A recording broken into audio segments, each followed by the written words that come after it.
Hola, ¿qué tal a todos quienes nos siguen? Este es un video en el cual tengo el gusto de estar aquí con Tircio Escobar, uno de los grandes artistas reconocidos dentro de la curaduría, una formación bastante completa en bastantes áreas, de las cuales hablamos desde la filosofía, un poco del derecho y sobre todo el artista. Entonces ha venido haciendo bastantes proyectos y bastantes trabajos a lo largo de lo que se puede considerar América Latina, ¿no? Desde esa visión siempre, yo digo, etnográfica y desde la visibilidad de estos pueblos que históricamente han sido invisibilizados, ya sea por la academia o por ese progreso, entre comillas. Dirce, darte la bienvenida acá a la UNAM. Es un gusto, realmente un placer tenerte por aquí y quisiera que nos expreses un saludo y cómo te sientes por aquí. ¿Cómo te ha tratado sobre todo la ciudad del Austro, hablemos de entre Azogues y Cuenca, ¿no? Bueno, muchísimas gracias por invitarme a la universidad, que me sorprendió. Es un lugar así como sumamente bien estructurado, que tiene un paisaje hermoso. Las áreas se notan que son así como amplias, luminosas y la gente entusiasmada, así que yo feliz de estar acá. Me gusta Cuenca, vengo años, desde hace muchísimos años, hace 40 años que vengo a Cuenca, pero nunca estuve acá. Por Azogues nunca. No, Pues bueno, así que bueno, es mi primera vez y celebro también por eso. muy bien, para nosotros también es un gusto porque hay que compartir. Nosotros estamos con esta carrera bastante joven que es Pedagogía de las Artes y Humanidades. Entonces queremos fundamentar también ese criterio artístico en estos futuros profesionales que van a ser los docentes, que son los estudiantes, los cuales vas a tener de público hoy. Entonces yo quisiera hacerte unas preguntas, esto que quede también como un archivo donde los chicos puedan luego buscar, registrar información y todo aquello, porque lo que tú conoces es muy valioso para toda nuestra comunidad. Entonces, yo quisiera, por ejemplo, empezar como una pregunta que siempre nos estamos haciendo. ¿Cómo se puede repensar el museo desde una perspectiva decolonial y comunitaria, desde toda la experiencia que tú has venido viviendo y sé que también fundaste un museo por allá por Paraguay? Entonces, que nos compartas un poquito a breves rasgos esa experiencia que se pueda trasladar y quizás aquí nosotros estamos en un pueblo que es muy mítico de leyendas y todo aquello que es el pueblo Cañari, entonces quizás desde esa perspectiva también fundamental y motivar a los estudiantes. Yo pienso que lo fundamental para un museo hoy, como para las instituciones en general del arte, es, es la participación de los sujetos creadores, ¿no? Por una parte, yo creo que tiene que haber como una complicidad entre las instituciones y el diálogo y la concertación, la aprobación, casi diría el entusiasmo de los grupos indígenas productores de arte, ¿no? Entonces, para mí es fundamental ese aspecto, porque si no, uno estaría haciendo pura etnografía o trabajando acerca de otros pueblos, de los pueblos, pero no sería con ellos, ¿no? Entonces, yo creo que ese primer punto me parece fundamental. Por supuesto, a distintos niveles, según cómo se vaya dando. A veces la institucionalidad universitaria tiene como diferentes niveles de epistemología, de conocimiento, de metodología. Los pueblos indígenas tienen otros, ¿verdad? Eso no quiere decir que uno sea mejor que el otro, sino que son dimensiones. Y en la medida en que se puedan crear alianzas, complicidades, acuerdos entre diferentes sensibilidades, conceptos, saberes, yo creo que se sale enriquecido el modelo eurooccidental de museo extractivista y supuestamente poniendo la perspectiva solamente de Occidente y tomando las otras culturas casi como tributarias del pensamiento, del saber occidental. Yo creo que está totalmente, no sé si está superado, pero es el antimodelo para lo que yo considero que debe ser un modelo con una perspectiva decolonial, una perspectiva participativa, crítica y sobre todo trabajando a distintos niveles. Y es algo importante lo que tú dices, esto del entusiasmo, porque es fundamental esto que desde nuestros pueblos originarios, desde la gente que está en la comunidad, haya la intención de visibilizarse, porque muchas de las veces esta automarginación, como tú dices, este modelo eurocentrista, el de solamente me llevo esta parte, lo muestro, hay muchas piezas valiosísimas de nuestra, hablemos de Latinoamérica, que se exhiben en los mejores museos del mundo, pero sí, solamente como objetos de folclore, objetos sí, de misterio, no como sí, el valor verdadero que significa, sí, ¿no? Interesante que es esta posición, Tircio, que tú tienes. Con esto quiero hacerte esta pregunta también. Dice, ¿qué criterios propone para evitar la exotización o folclorización en la representación de las culturas originarias? Porque llegamos a eso también. Sí, por supuesto. Antes yo voy a tratar de este tema hoy en esta conferencia. Claro. Y a mí me parece fundamental justamente que los pueblos indígenas sean considerados como actores, como sujetos históricos, como productores, porque si no realmente es como un muestrario de reliquias y a veces como trofeos y a veces como objeto de saqueos.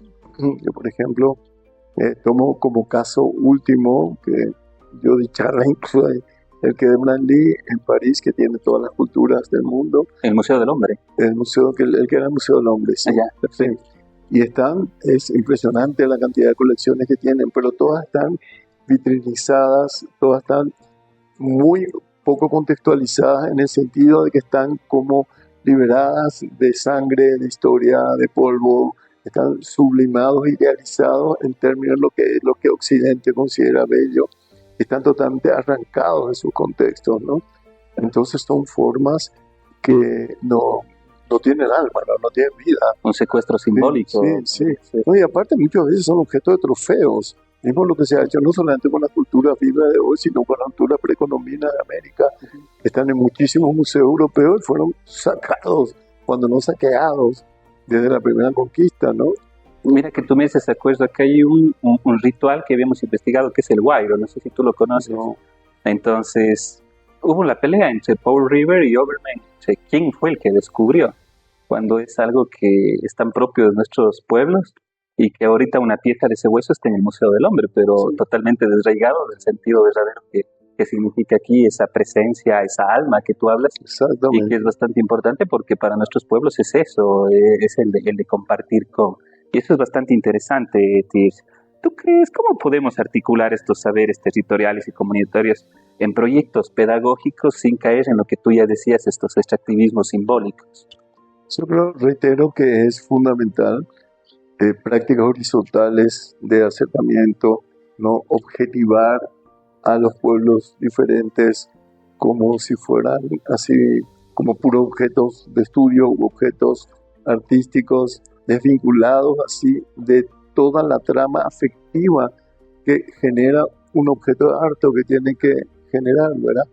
Entonces, desde ese punto de vista, reitero que estén presentes los pueblos indígenas, o en el caso que sea arqueología, que no se pueda tener acceso a pueblos incluso ya extintos o a pueblos que han creado, como la necesidad de contextualizar y situar eso, ¿verdad? No verlos como puros frutos abstractos, sin historia, sin contexto, sino como situarlos en su momento, en su historia, y en el respeto a lo que significó para ese pueblo, no lo que significa para Occidente, sino tratar de acercarse a lo que pudo haber significado y en todo caso hacer cruces. Yo no creo que tengan que mantenerse las culturas como incontaminadas unas con otras. Sí que creo que tiene que haber como cruces, como a veces incluso conflictos, ¿verdad? Pero siempre con el respeto a la diferencia, con la posibilidad de admirar también el significado, ¿verdad? Y como admirar esa pieza en su complejidad y en su significación, porque muchas veces se compran una serie de objetos, pero no se les conoce en su contexto. Hay una línea delgada entre la artesanía y la parte, como el artículo, como rito y como arte, tal vez. Sí, lo que pasa es que se ha reservado en términos arte y artesanía pertenecen a ámbitos totalmente distintos y a veces por manipulaciones ideológicas se los confunde. Entonces el arte popular indígena hace artesanía, el arte culto, entre comillas, hace como arte, cuando que se refiere a cuestiones diferentes. La artesanía se refiere a la materialidad, a la relativa simplicidad de las facturas y la participación sobre todo en manufacturas. Pero eso es una dimensión. El arte se refiere a otra dimensión, que es la posibilidad de intensificar la significación del mundo, etcétera, ¿no? Entonces, ¿qué pasa? Que un pintor, en cuanto está utilizando la mano, es un artesano también. Ahora que no todos los artesanos son artistas, ¿verdad? Por supuesto, pero un pueblo indígena que cargue sus objetos de un plus poético o aurático. Para nosotros es una obra de arte, no es una pura artesanía, ¿verdad? Como reitero, como también en el arte, en la cultura occidental, hay muchas piezas que son un escultor, es un artesano, y puede ser incluso un escultor si es un artista, ¿no? Y la parte ritual, porque mira, si nos imaginamos, por ejemplo, en algo simbólico de nuestra cultura, por ejemplo, el Chunukari es una parte Sí. artística, artesanal, pero que también liga por los ámbitos ritualísticos. Entonces, ¿ese ritual dónde queda? Dentro de la parte del arte, dentro de la parte Yo de la... pienso que la expresión mayor del arte indígena es el rito, porque ahí se da, es como una, no quiero decir arte total porque eso tiene otro significado, pero es un arte complejísimo que integra las artes visuales, la música, la danza, la literatura de los ritos y de los haceres, y la parte actoral, por supuesto, escénica, categorías que no son exactamente las indígenas. Pero desde nuestro punto de vista, ahí se da para mí una concentración mayor, y eso yo quiero hablar de esto hoy, ¿verdad? Porque eso es lo que causa conflictos a la hora de exponer en bienales, o que no pueden exponer el ritual, porque tampoco, y entonces lo dejan de lado, o lo ponen como una cuestión pura etnográfica, o plantean que el arte sea... Es como dónde lo ubicamos, más o menos. ¿Dónde ubicamos? Y que entonces que el arte que hacen los indígenas tengan que recurrir a las formas contemporáneas de expresión que sean disponibles, que sea pintura, que sea cultura, que sea pintura, sobre todo mucha pintura indígena. Porque la pintura indígena en general no existe más que tradicionalmente, más que como ornamentación de vajillas, de objetos, de Claro, elementos rituales. Lo otro es una repetición occidental que nos trae. Claro, sin negar la posibilidad de que también, obviamente, hay gran pintura indígena contemporánea, pero no es individual, no tiene ya esa conexión comunitaria, ¿no? Desde la parte simbólica. Y tú dices algo importante que muchas de las veces el artista con el miedo de decir toco, no toco estos temas, son muy delicados, e incluso desde dónde lo ves tú o desde dónde lo aplicas. Yo quiero hacer esta pregunta: ¿tú qué tensiones has enfrentado al articular a veces pensamiento crítico desde espacios institucionales o gubernamentales, que a veces es bastante complejo? Bueno, yo creo que las instituciones no son bloques homogéneos, ¿no? Guardan en sí las instituciones, digo, occidentales, las bienales, incluso la política de Estado, y tienen como, por una parte, la tendencia a depender del mercado, entonces que los objetos sean objetos rentables, ya sea rentables, no es que una bienal vaya a vender los objetos, pero entra en el circuito, en la lógica del cálculo y el beneficio, ¿no?